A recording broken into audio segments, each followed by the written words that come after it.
Black Americans are about 13 to 14% of the population. Yes, about half of all prisoners are black. Exactly. So blacks commit more crimes than whites do. They commit more murders, they commit more arsons, they commit more kidnappings. For example, blacks are 13% of the population and they commit 58% of all the murders. Okay.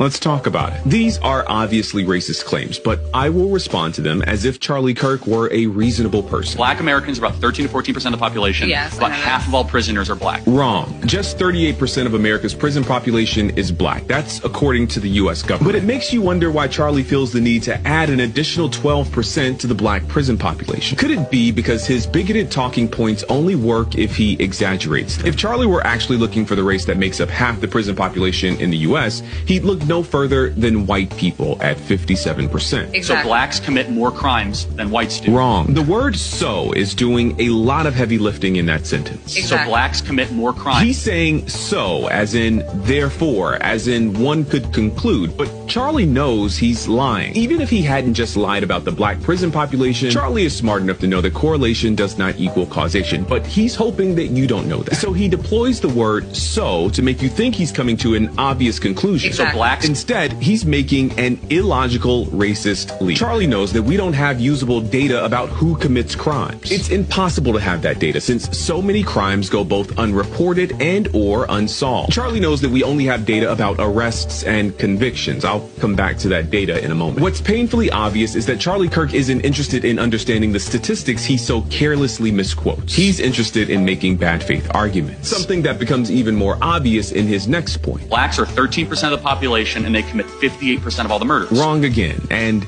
loud this time. If Charlie were interested in honesty, he would have mentioned the other 1350 statistic. Yes, black people are about 13% of the population, but make up 53% of all criminal exonerations. In fact, black people make up 55% of all murder exonerations specifically. Black people are more likely than any other group in this country to be convicted of crimes they did not commit. And then people like you have the nerve to parade these stats around as though they prove something. The reality is that you probably know these stats, but you leave them out on purpose because to bring that stat into this conversation would make some people think. And that's the last thing a person like you wants.